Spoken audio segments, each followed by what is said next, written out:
ہماری امی حضور ام المومنین حضرت خدیجۃ الکبریٰ رضی اللہ تعالی عنہا کا یوم بھی ہے. آپ کا وصال نبوت کے 10ویں سال 10 رمضان مبارک کو ہوا. یہ وہ عظیم ہستی ہیں سبحان اللہ. میرے آقا علیہ الصلوۃ والسلام ان سے اتنا پیار فرماتے اور نبی پاک علیہ الصلوۃ والسلام کو جس طرح انہوں نے سپورٹ کیا. یہ اسلام کے ابتدائی ایام تھے، یعنی ہماری خواتین کے لیے وہ رول ماڈل ہیں کہ اپنے شوہر کے ساتھ برتاؤ کیسا ہونا چاہیے. اور اسپیشلی ٹف ٹائم میں آپ طیبہ، طاہرہ، زاہدہ، صدیقہ، اور آپ عظیم ہستی ہیں کہ نبی پاک علیہ الصلوۃ والسلام کی جو پہلی زوجہ ہیں وہ آپ ہیں. اور جب تک آپ نبی پاک علیہ الصلوۃ والسلام کی زوجیت میں رہیں، میرے آقا علیہ الصلوۃ والسلام نے کوئی دوسرا نکاح نہیں فرمایا. ایک اور خوبصورت بات کہ پیارے آقا علیہ الصلوۃ والسلام کی تمام اولاد میں سوائے حضرت ابراہیم کے جتنی اولاد ہے وہ سب حضرت خدیجۃ الکبریٰ رضی اللہ تعالی عنہا سے ہے. اور سبحان اللہ رہتی دنیا کے سیدوں کی نانی جان جو ہیں وہ حضرت خدیجۃ الکبریٰ رضی اللہ تعالی عنہا ہے. جنت المعلی میں آپ کا مزار شریف موجود ہے مکہ مکرمہ میں. اللہ تربت حضرت خدیجہ پر اپنی کروڑوں رحمتوں کی بارش نازل فرمائے اور ان کے صدقے ہماری مغفرت فرمائے اور ہماری ماؤں بہنوں کو ان کی سیرت سے اپنی زندگی میں امپلیمنٹیشن کرنے کی توفیق عطا فرمائے. چونکہ بات خاندان نبوت کی ہوئی ہے اور سبحان اللہ آئیے اسی خاندان کی نسبت سے میں ایک بڑا ہی ایمان افروز آپ کو واقعہ سناتا ہوں جس ایک واقعے میں ہم سب کے لیے بہت کچھ ہے. ماجرا یہ تھا کہ مولا علی شیر خدا کرم اللہ تعالی وجہ الکریم کے گھرانے میں 5 افراد تھے.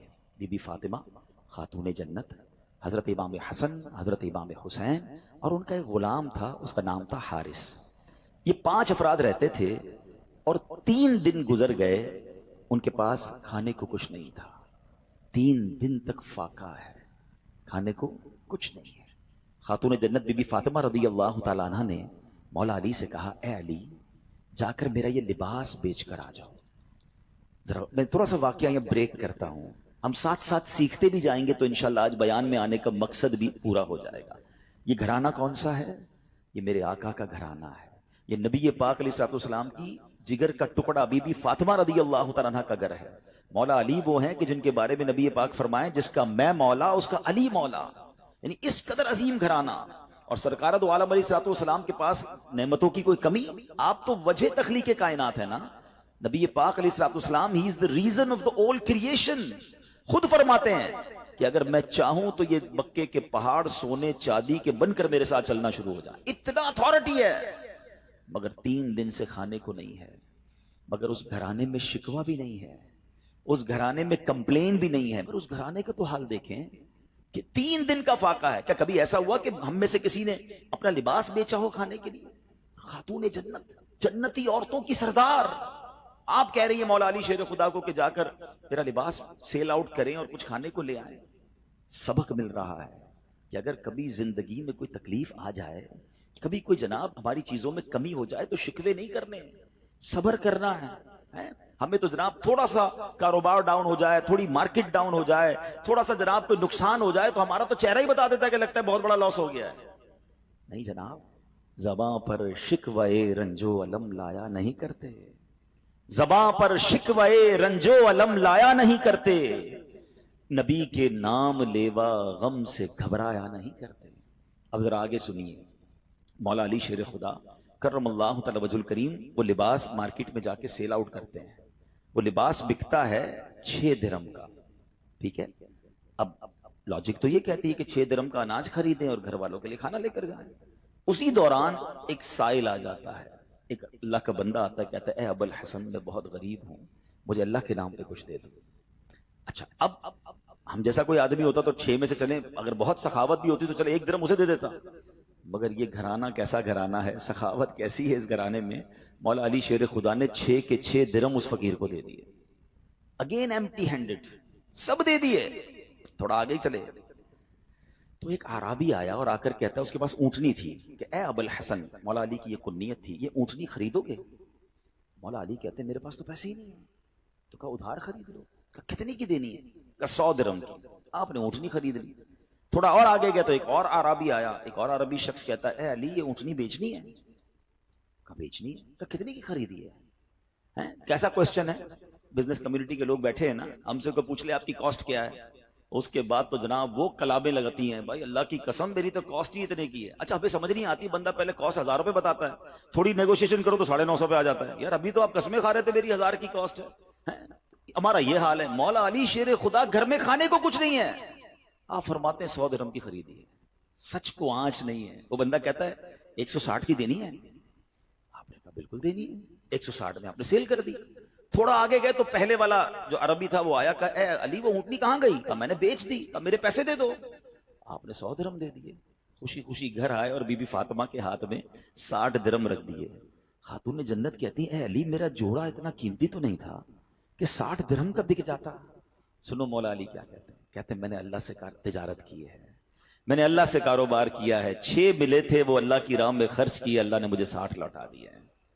ہائے ہائے ہائے. اب سنیے، اب آگے سنیے اس کی اور اس واقعے کا خوبصورت ٹرن اور سنیے گا، ایمان تازہ ہو جائے گا. اس گھرانے کی شان کیا ہے.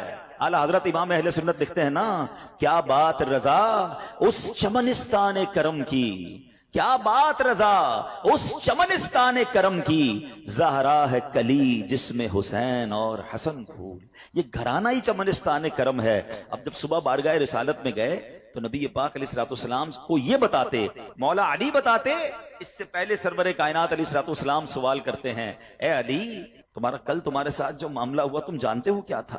مولا علی کہتے ہیں اللہ عالم و رسول عالم، حضور آپ ہی بتا دیں معاملہ کیا تھا. کہا اے علی جو تمہیں اونٹنی بیچنے آئے تھے وہ کوئی اور نہیں، وہ حضرت میکائیل علیہ السلام تھے. اے علی جو تم سے اونٹنی خریدنے آئے تھے نا وہ حضرت جبرائیل علیہ السلام تھے. اور جاننا چاہو گے وہ اونٹنی کون سی تھی؟ یہ وہی اونٹنی ہے کہ جس پر میری بیٹی بی بی فاطمہ خاتون جنت قیامت کے روز سواری کریں گی. یہ ایسا سخی گھرانہ ہے جو تم سے نہ مانگوں تو پھر کس سے مانگوں، تمہارا تو سارا گھرانہ سخی ہے.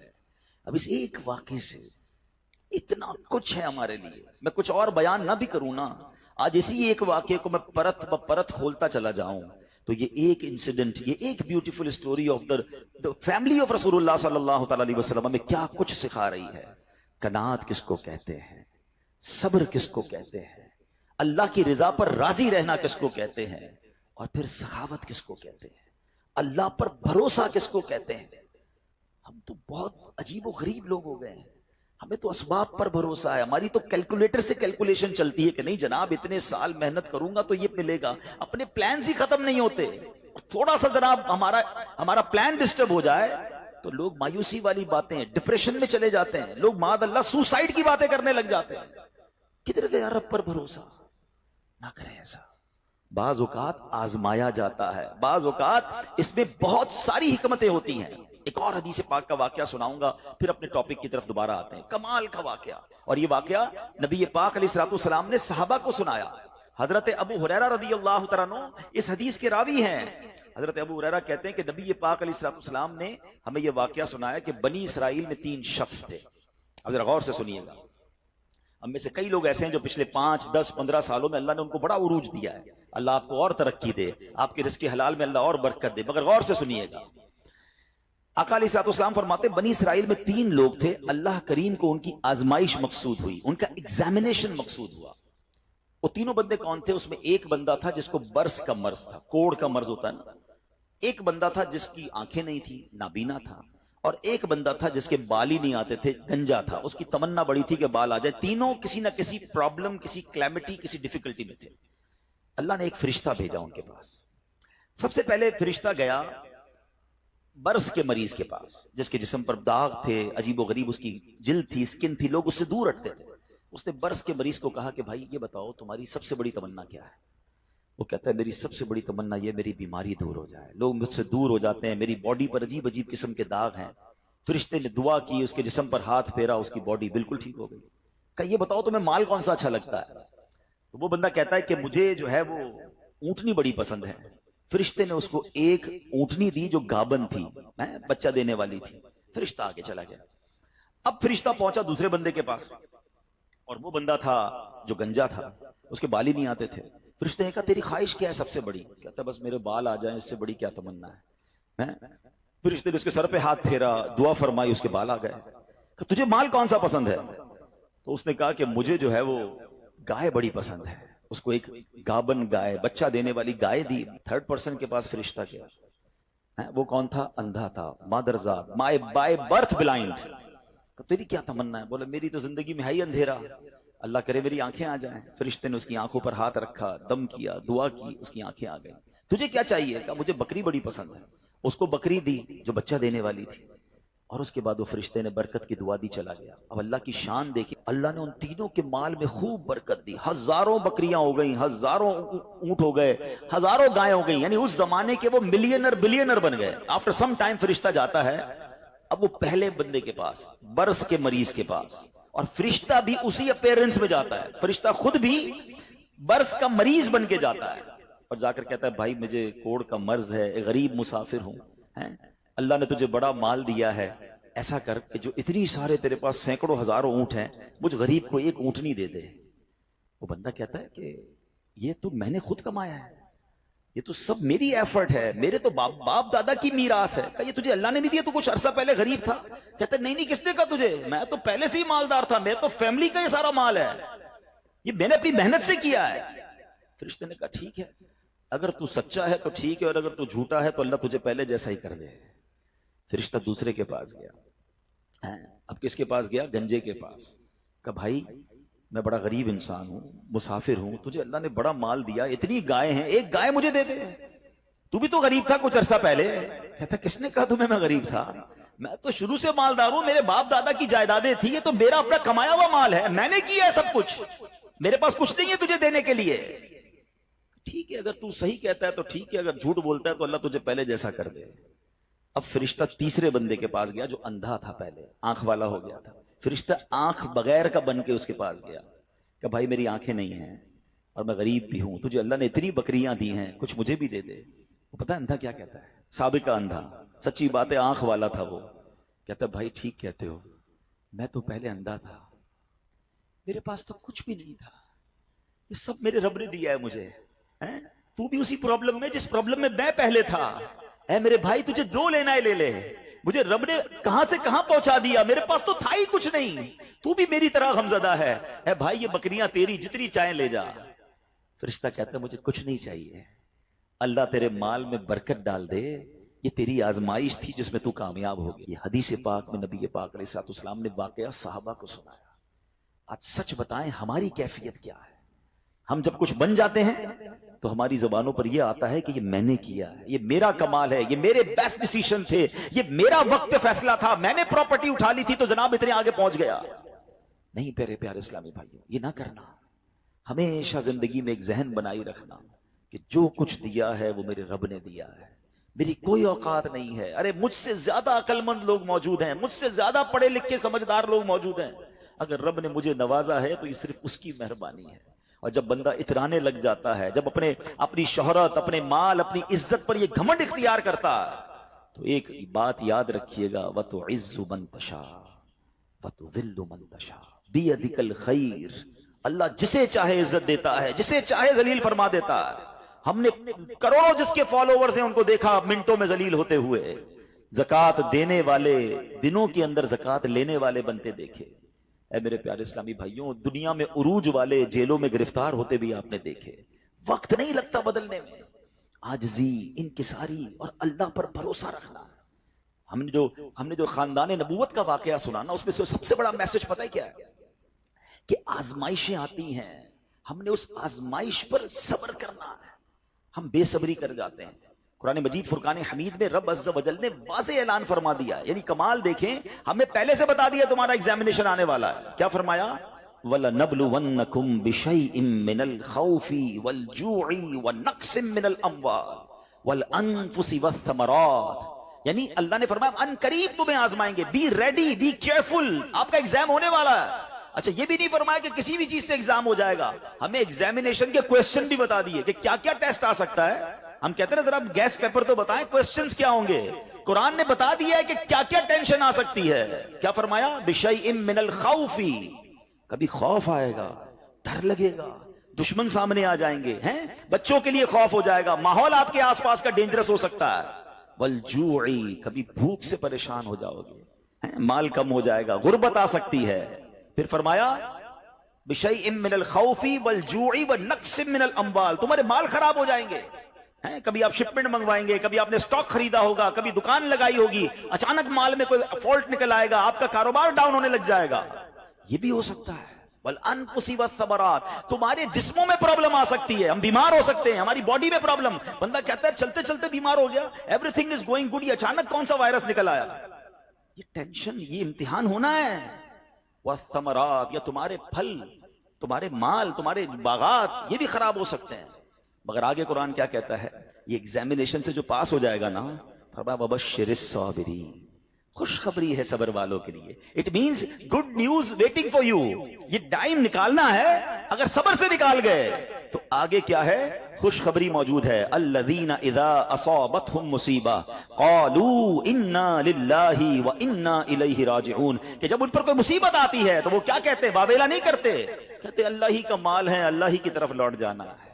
کاش یہ بات سمجھ آ جائے، جب بھی آپ کو فیل ہونا کہ یار چلتے چلتے معاملات ڈسٹرب ہو رہے ہیں تو بی پریپیئر کہ مجھ پر ٹیسٹ شروع ہو گیا اور میں نے فیل نہیں ہونا ہے، میں نے صبر کے ساتھ یہ مشکل وقت گزارنا ہے، اللہ پر بھروسہ رکھنا ہے، اللہ پر یقین رکھنا ہے۔ اب ہمارا پرابلم یہ ہے کہ جب کسی کو کہو بھائی صبر کرو تو ساری دنیا کو بتا کر کہتے ہیں جناب صبر ہی تو کر رہے ہیں، یہ صبر نہیں ہے۔ آج کل ایک جملہ بڑا مشہور ہے، لوگ کہتے ہیں اللہ آپ کو صبر جمیل عطا فرمائے، صبر جمیل پر اجر عظیم عطا فرمائے۔ ان کو روک کے پوچھو بھائی صبر جمیل کس کو کہتے ہیں، تو کہیں گے شاید کسی جمیل بھائی کا صبر ہوگا، یہ کسی جمیل بھائی کا صبر نہیں ہے۔ What is the definition of صبر جمیل، یہ ریکوائرڈ ہے، اور وہ کیا ہے کہ دو بندے بیٹھے ہیں، ایک پرابلم میں ہے ایک پرابلم میں نہیں ہے، لیکن ان دونوں کو دیکھ کر آپ فیصلہ نہ کر سکیں کہ کون پرابلم، پتہ ہی نہ چلے، میرا چہرہ بھی نہ بتائے میں کسی تکلیف میں ہوں۔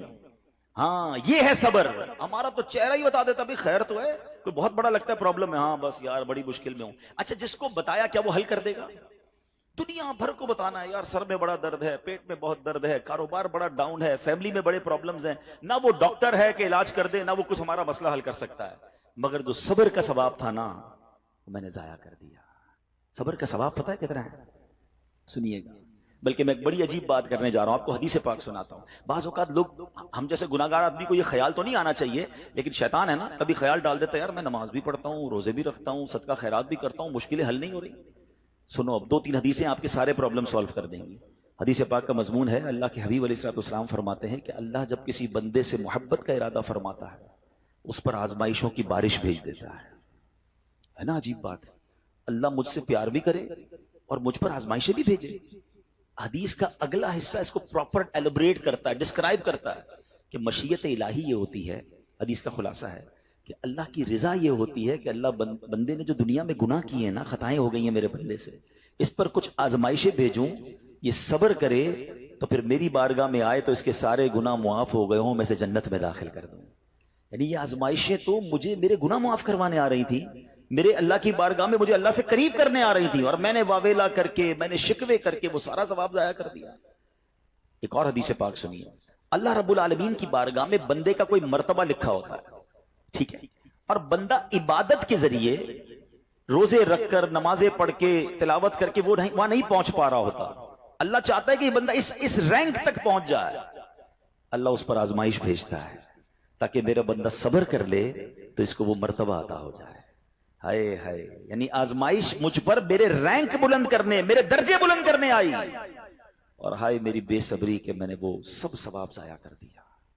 نہ کریں میرے پیارے اسلامی بھائی، مشکلیں آتی ہیں۔ اچھا پھر پتہ ہے پرابلم کیا ہے؟ ہمارا ایک اور بڑا ایشو ہے، ہم کسی کو مسکراتا دیکھتے ہیں، کسی کو اچھے کپڑے دیکھ لیتے ہیں، کسی کی بڑی گاڑیاں دیکھ لیتے ہیں، کسی کا بڑا گھر دیکھ لیتے ہیں، ہمیں لگتا ہے یار یہ کتنا مزے میں ہے یار، میں ہی اکیلا پریشان ہوں۔ یہ آپ کی بھول ہے۔ ایک بات یاد رکھیے گا، زندگی کی گاڑی مسائل کے پہیوں پر ہی چلتی ہے۔ امیر کے مسئلے اور ہیں، غریب کے مسئلے اور ہیں، شہرت جس کو ملی ہے نا اس کے پرابلمز اور ہیں، جو غیر معروف ہے اس کے پرابلم اور ہے۔ زمانے میں ہر کسی کو کچھ نہ کچھ ایشو ضرور ہے، یہ نہ سمجھے کہ یار یہ اتنا مسکرا رہا ہے، کیا پتہ اس مسکراہٹ کے پیچھے کتنے دکھ چھپائے بیٹھا ہے۔ آپ یقین کریں، بلیو کریں، ایسا نہیں ہے کہ سب لوگ 100% خوشحال ہیں، پرابلم سب کے ساتھ ہوتے ہیں۔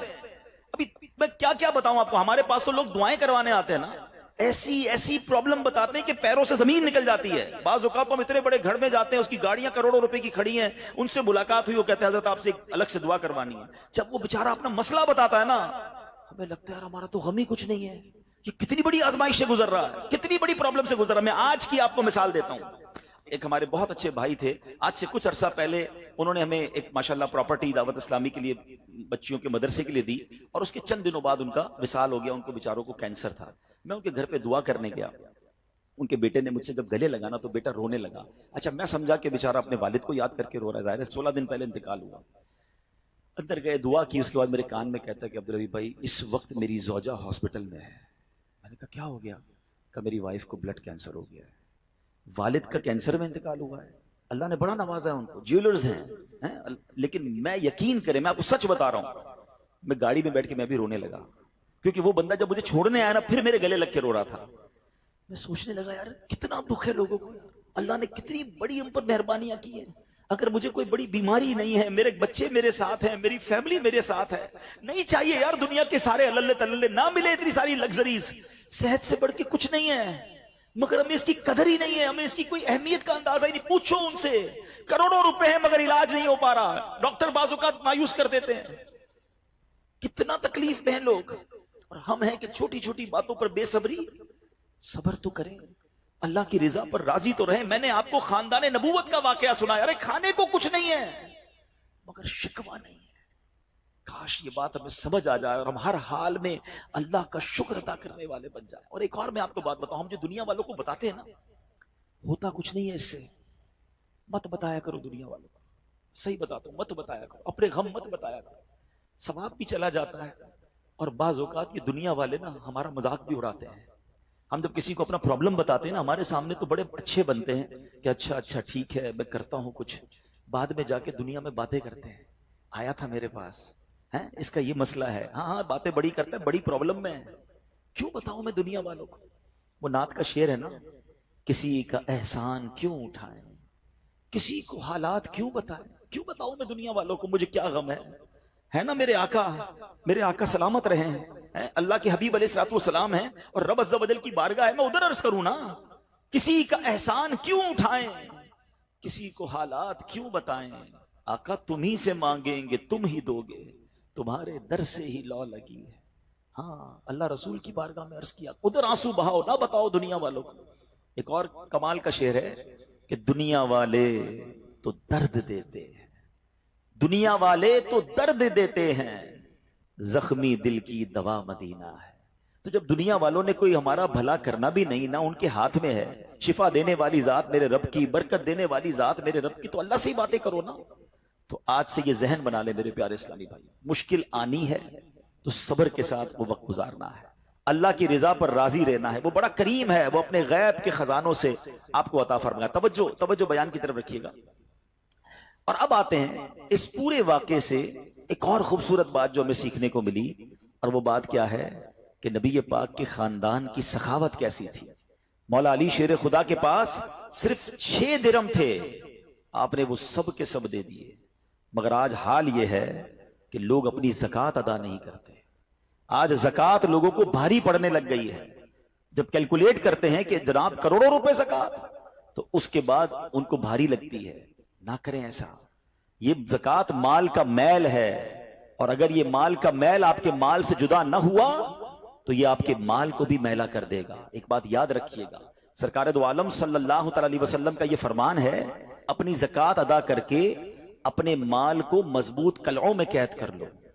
اگر میں اور آپ چاہتے ہیں نا کہ میری آپ کی پراپرٹی سیکیور رہے، ہمارے مال و اسباب سیکیور رہے، تو حدیث پاک میں تو فارمولہ موجود ہے کہ اپنے مال کو زکوٰۃ دے کر مضبوط قلعوں میں قید کر لو. لیکن یہاں زکوٰۃ دینے کے لیے تیار نہیں لوگ، لمسم نکال دیتے ہیں، کیلکولیٹ نہیں کرتے. یاد رکھیے یہ مال ہی عذاب بن جائے گا اگر آپ زکوٰۃ پوری ادا نہیں کرتے. اگر ہمارے پاکستان میں سارے سرمایہ دار کچھ نہ کریں، اپنی زکوٰۃ پوری ادا کر دیں، سارے زمیندار اپنی زکوٰۃ پوری ادا کر دیں، آپ اپنی آنکھوں سے دیکھیں گے کہ غربت کتنی جلدی ختم ہوتی چلی جا رہی ہے. میں نے ایک بار کیلکولیشن کی، ذرا سنیے گا. پاکستان زرعی ملک ہے، ٹھیک ہے، اور اس کی زراعت کی جو کیلکولیشن ہے وہ انٹرنیٹ پر موجود ہے. You can search with your self. آپ چیک کر لیں کہ 2023 میں پاکستان کی ٹاپ 20 کراپس کون کون سی ہوئی ہیں. آپ انٹرنیٹ پر خود ڈھونڈ لیں، آپ کے سامنے اس کراپ کی کیلکولیشن بھی آ جائے گی کہ اتنے ملین ٹن، اتنے جناب کروڑ کے جی جو ہے وہ گندم ہوا، تو کاٹن ہوا، تو فروٹس ہوئے، تو شوگر ہوئی. پاکستان کو اللہ نے بڑا نوازا ہے.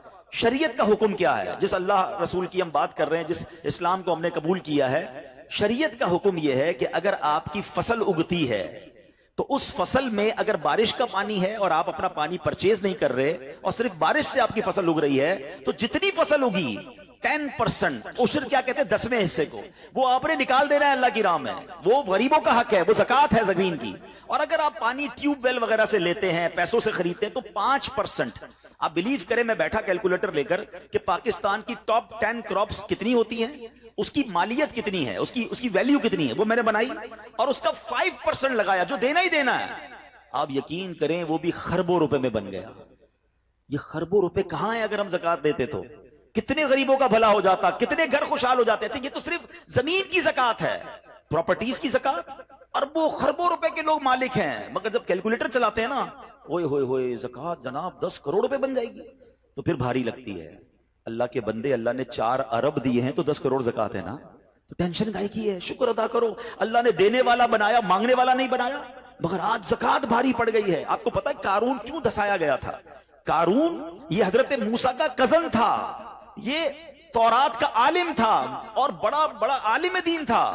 مگر جب حضرت موسیٰ نے اس کو زکات کا حکم دیا نا, اس کے پاس کتنے پیسے تھے کہ قرآن کہتا ہے اس کی خزانوں کی چابیاں ایک جماعت لے کر چلتی تھی. خزانے نہیں, صرف کیز آف دا ٹریجر, اتنا خزانہ تھا.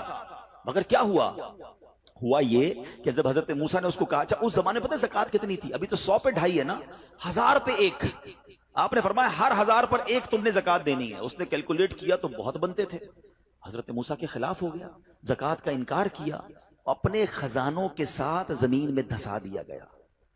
پلیز خدا کے واسطے اس آواز کو سب مل کر آگے بڑھائیں. میں تو یہ سمجھتا ہوں جس طرح ہم نماز کی بات کرتے ہیں کہ نماز پڑھو, زکات دیں, بے شک کسی کو بھی دیں, جو حقدار ہے اس کو دیں, مگر زکات پوری دیں. پاکستان خوشحال ہو جائے گا, غریبوں کا بھلا ہو جائے گا. لیکن زکات جس کی ہزاروں لاکھوں میں شاید وہ نکال دیتا ہے, مگر جب زکات کروڑوں میں ہو رہی ہے تو لوگوں کے دلوں پر بوجھ بنتی جا رہی ہے. اس کو بوجھ نہ بننے دینا. میں ایک دعا کرتا ہوں آج, اگر آپ کو لگے تو آپ بھی آمین کہہ دینا. اپنے لیے تو میں کئی بار یہ دعا کرتا ہوں کہ یا اللہ مجھے وہ مال نہ دینا جس کی زکات مجھ پر بھاری ہو جائے. کہو آمین. یا اللہ وہ مال دینا کہ میں خوش دلی سے تیری راہ میں زکات دوں. اچھا یہ بھی بڑا ایشو ہے, پیسے نکلتے ہیں تو بھاری بڑے پڑتے ہیں. اللہ فرماتا ہے تم اس وقت تک بھلائی کو نہیں پہنچ سکتے جب تک اپنی پیاری چیز راہ خدا میں خرچ نہ کرو. آپ بہترین خرچ کرو نا, اللہ آپ کو اس سے زیادہ عطا فرمائے گا. اچھا جب بھی کیلکولیٹر, دیکھیں کچھ چیزیں کیلکولیٹر سے کیلکولیٹ ہوتی ہیں, مگر اللہ کی راہ میں جو خرچ کرنے والا معاملہ ہے نا وہ رحمت کے کیلکولیٹر سے کیلکولیٹ ہوتا ہے. وہ میرے اور آپ کے کیلکولیٹر سے کیلکولیٹ نہیں ہوگا. آپ حساب کریں گے کہ یار مولانا صاحب کہہ رہے ہیں اللہ کی راہ میں خرچ کرنے سے مال کم نہیں ہوتا, کروڑ روپے ہیں 2.5 لاکھ زکات دوں گا تو 97.5 بچ گئے, یہ تو کم ہو گئے. آپ اس کو کہیں نوٹ کر لیجئے, اگلے سال آپ کروڑ روپے کی زکات نہیں دے رہے ہوں گے, آپ اس سے زیادہ کی زکات دے رہے ہوں گے. یہ کیسے؟ جو بھی زکات دیتا ہے آپ اس کو پوچھ لیجئے, ہر سال اس کی زکات بڑھتی ہے. کیوں بڑھتی ہے بھائی؟ زکات تو پیسے کم ہونے چاہیے تھے. نہیں جناب, یہ میرے نبی علیہ الصلوۃ والسلام کا وعدہ ہے. ویسے تو میرے آقا جو فرمائے حق ہے, مگر اس حدیث میں اللہ کے رسول علیہ الصلوۃ والسلام نے قسم اٹھائی. آپ فرماتے ہیں میں قسم کھا کر کہتا ہوں اللہ کی راہ میں خرچ کرنے سے مال کم نہیں ہوتا. تو پھر تو لاک کر دو نا, پھر تو سمجھ جاؤ کہ جب نبی پاک قسم اٹھا کر فرما رہے ہیں. اچھا پھر آپ سب کو دیکھ لیں, جو بانٹ رہا ہے نا ہم ہر سال اس کا بڑھتے ہوئے دیکھ رہے ہیں, کم نہیں ہوتا. یہ بے وقوفی ہے جو یہ سوچتا ہے کہ یار دے دوں گا تو کم ہو جائے گا. نہیں. اور پھر میں آخری بات کر دوں اپنے بیان میں, جو ایک اور ایشو جو بہت بڑا ہم دیکھتے ہیں, ایک تو زکات پوری دینی ہے اور انجوائے کر کے دینی ہے, خوش دلی سے دینی ہے, مزے لے کر دینی. یہ نہیں کہ دل پر بوجھ, یار کیا کروں 1 سال ہو گیا اب تو زکات دینی پڑے گی. نہیں, یہ نہیں. دو اور انجوائے کرو, اللہ کی راہ میں خوش دلی سے دو. ایک واقعہ سن لیں, بات اور کلیریفائی ہو جائے گی. حضرت ابو جعفر اپنے زمانے کے بڑے ابدال ہیں. ان کے گھر میں ایک فقیر آیا تو انہوں نے اپنی زوجہ کو کہا کہ اپنے پاس کیا ہے دینے کے لیے؟ کہ حضور صرف 4 انڈے ہیں گھر میں, nothing else, 4 eggs only. کہا یہ چاروں ہی دے دو. ایمان اور عقیدہ اور بلیف دیکھیں, چاروں دے دو. چاروں دے دیے. تھوڑی دیر بعد دروازے پر دستک ہوئی, دیکھا تو ایک بندہ ٹوکری لے کر آیا. کہا کیا ہے؟ بیگم سے پوچھا. کہا آپ کے دوست نے انڈے بھجوائے ہیں. کہا کتنے آئے ہیں؟ کہا صاحب ذرا سنیے گا, کتنے آئے؟ تو کہا کہ 30 آئے ہیں. کہا 30 کس حساب سے آئے؟ ہم نے تو 4 دیے تھے نا. اب ایمان, ان کا عقیدہ اور ان کا بلیف دیکھے, کیا 4 دیے تو 40 آنے چاہیے تھے. ایک کا 10 اللہ کا وعدہ ہے نا. تو کہا حضور آئے تو 40 ہیں مگر 10 انڈے ٹوٹے ہوئے ہیں. تو آپ نے اپنی زوجہ سے پوچھا کہ سچ بتاؤ جو تم نے 4 دیے تھے اس کی کنڈیشن کیا تھی؟ کہ حضور بات یہ جب میں نے 4 دیے تھے نا اس میں بھی 3 ثابت تھے، ایک ٹوٹا ہوا ہی تھا.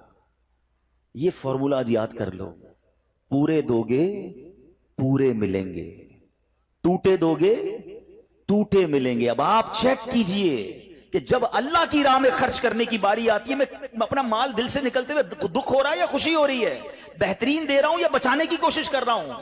ہمیشہ یاد رکھیں ہم اللہ کی راہ میں خرچ کرتے ہیں، ہمارے پیسے نہیں پہنچتے وہاں پر، وہاں نیت پہنچتی ہے. اب مجھے بتاؤ نا یار، ہم اپنے لیے خرچ کرتے ہیں بہترین کھانا، بہترین لباس، اور غریب کو دینا ہے تو بچا ہوا لیفٹ اوور. اب اچھا اب میں کہتا ہوں 100 بندوں کو نہیں کھلا سکتے، نہ کھلائیں، 2 کو کھلائیں، اچھا کھلائیں، کوئی بات نہیں. آپ کسی کے دل میں خوشی تو داخل کریں، اپنے گھر والوں کے لیے لباس خرید لیں، 2 غریب بچوں کے لیے ویسا ہی لباس خرید لیں، پھر دیکھیں آپ کو کیسی برکتیں ملتی ہیں. تو ہمیں اس بار یہ ایک انداز اختیار کرنا ہے کہ ہم نے اللہ کی راہ میں بہترین خرچ کرنا ہے. اس کو ہمیں غلطی کیا کرتے ہیں، فطرے کی. جو فطرے کی جو بات ہے اس میں آپ کو ایک بات بتاتا ہوں. فطرہ حدیث پاک میں 4 قسم کا بیان ہوا ہے، گندم کا، جو کا، کشمش کا اور کھجور کا. ٹھیک ہے، لیکن ہم بچپن سے سن رہے ہیں جب بھی فطرے کی باری آتی ہے، ہم پہلے 50 روپے تھا وہ دے دیا، 100 دے دیا، 200 دے دیا، 300 دے دیا. ہمیں یہ پوری حدیث یا تو ہم نے پڑھی نہیں تھی یا ہمارے ذہن میں نہیں تھی، مگر حدیث پاک میں 4 قسم کا فطرہ بیان ہوا ہے. غریب آدمی گندم کا فطرہ دے دے کوئی بات نہیں، مگر جو روزانہ بہترین افطاری کر رہا ہے، بہترین کھانے کھا رہا ہے، سچ بتاؤ اس کو کون سا فطرہ دینا چاہیے؟ میری افطاری روز اجوا کھجور سے ہے اور عید والے دن میں گندم کا فطرہ دے آتا ہوں. ہمیشہ یاد رکھے اچھا خرچ کرے نا. اس بار فطرہ جس کو اللہ نے جیسا نوازا ہے، غریب آدمی کے لیے بات نہیں کر رہا، جس کو نوازا ہے رب نے. کیا ہم کبھی ایسا کرتے ہیں کہ عید کی شاپنگ کے لیے جائیں دکاندار سے کہیں کہ یار جو کپڑا سب سے سستا ہے وہ نکال دو، سب سے سستے جوتے نکال دو، میں نے عید پڑھنی ہے؟ بہترین چاہیے، اپنے لیے بہترین لینا ہے، اللہ کی راہ میں لوئسٹ والا فطرہ دینا ہے. خود غور کریں، خرچ کیجئے گا، دل سے کریں، اللہ اور نوازے گا. اور یہ تو وقت ہے لوگوں کو بانٹنے کا، یہ وقت ہے مسلمان بھائیوں کا ہاتھ پکڑنے کا، غریبوں کی مدد کرنے کا. کسی کی افطاری اچھی کر دیں، کسی کی سحری اچھی کر دیں، کسی کو لباس دے کر اس کی عید اچھی کر دیں. نہ جانے کس کی دعا کے صدقے آپ کا بیڑا پار ہو جائے گا. تو اے میرے پیارے اسلامی بھائیوں، جو میں نے مولا علی شیر خدا کرم اللہ تعالی وجہ الکریم اور ان کے خاندان کا واقعہ سنایا، اس میں میسج یہ تھا کہ سخاوت اس کو کہتے ہیں. یہ ہے اللہ کی راہ میں خرچ کرنا جو کیسے بلاؤں کو اور بیماریوں کو دور کرتا ہے. مگر آج حال یہ ہے، یقین جانے دکھ ہوتا ہے جب ہم ملتے ہیں لوگوں سے، ان کی ویلتھ پتا ہوتی ہے مگر زکوٰۃ پوری دینے کے لیے کوئی تیار نہیں ہے. خدا رسول کے واسطے آپ بھی اور یہ پیغام کو عام کریں. میں نہیں کہتا آپ دعوت اسلامی کو دیں کہ زکوٰۃ تو پوری دو یار، یہ وہ مال ہے جو آپ مارے جاؤ گے، یہ مال آپ کے لیے عذاب کا باعث بن جائے گا. اور واللہ میں 2-4 دن پہلے ایک بزنس مین کے پاس گیا. بعض اوقات ہمیں بزنس مین بھی سکھا رہے ہوتے ہیں. کیا کمال کی اس نے مجھے بات کہی. وہ کہتا ہے عبدالحبیب بھائی میرا یہ پیغام ذرا بزنس کمیونٹی تک پہنچائیے گا کہ جو زکوٰۃ نہیں دیتے نا اور جو خرچ نہیں کرتے، ان کو پتہ ہی نہیں ہے وہ کتنا بڑا لاس کر رہے ہیں. جب سے میں نے بانٹنا شروع کیا ہے میرے مال میں ایسے برکت آئی ہے، میں خود حیران ہوں. میرے سامنے ڈیل ہوتی تھی وہ مجھے نظر نہیں آتی تھی، میں ادھر اللہ کی راہ میں صدقہ کرتا ہوں، ایسا لگتا ہے آنکھوں سے پردہ اٹھتا ہے، میرا کام ہو جاتا ہے. تو ان کو بتائیے آپ اپنا خود نقصان کر رہے ہیں اللہ کی راہ میں خرچ نہ کر کے. تو یہ ڈیوٹی ہے. بچپن سے سنا تھا اسلام کے 5 پلر ہیں، توحید، روزہ، نماز، حج اور زکوٰۃ. ہم زکوٰۃ کو تو ایسے اگنور کر بیٹھے ہیں کہ جناب دے دی اپنی مرضی سے. کوئی 5 لاکھ دیتا ہے، کوئی 10 لاکھ دیتا ہے. زکوٰۃ کس کو جاری ہے یہ بھی نہیں سوچ رہے کہ میری زکوٰۃ کا یہ مستحق ہے کہ نہیں، میں جس آرگنائزیشن کو دے رہا ہوں اس کے پاس کوئی زکوٰۃ ادا کرنے کا صحیح فارمولا ہے کہ نہیں، یا میں جس بندے کو دے رہا ہوں وہ زکوٰۃ کا مستحق ہے کہ نہیں. بس سر سے ایک بوجھ اتارنا ہے، لم سم اماؤنٹ دے دینی ہے. یہ نہیں چلے گا. خدا را یاد رکھیے زکوٰۃ پوری کیلکولیٹ کرنا بھی آپ کی ذمہ داری ہے اور صحیح مستحق تک پہنچانا بھی آپ کی ذمہ داری ہے. اور آپ بلیو کریں جس دن آپ نے یہ کام کر لیا آپ ملٹیپلیکیشن دیکھیں گے، آپ اپنے غم اور اپنی پریشانیاں دور ہوتے ہوئے دیکھیں گے. میں رب کریم سے دعا کرتا ہوں اللہ ہمیں دل کھول کر اپنی راہ میں خرچ کرنے کی توفیق عطا فرمائے. اور پھر سب سے پہلا حق آپ کی زکوٰۃ کا وہ حق ہے آپ کے اپنے غریب رشتہ داروں کا. اپنے غریب رشتہ داروں کو آپ دیجئے زکوٰۃ، کیونکہ جو اپنے رشتہ داروں کو زکوٰۃ دیتا ہے، صدقہ کرتا ہے، اس کو ڈبل ثواب ملتا ہے. ایک صدقہ دینے کا، ایک صلہ رحمی کرنے کا. اور پھر آپ کے غریب رشتہ داروں سے بعد زکوٰۃ بچ جائے تو پھر میری گزارش ہے کہ دعوت اسلام کتنے بڑے پیمانے پر دنیا میں کام کر رہی ہے، تو اپنی زکوٰۃ کا اپنا حصہ جو ہے اس میں ضرور عطا فرمائیں. اللہ کریم ہم سب کا جمع ہونا اپنی بارگاہ میں قبول فرمائے. آمین بجاہ النبی الامین صلی اللہ تعالی علیہ وسلم.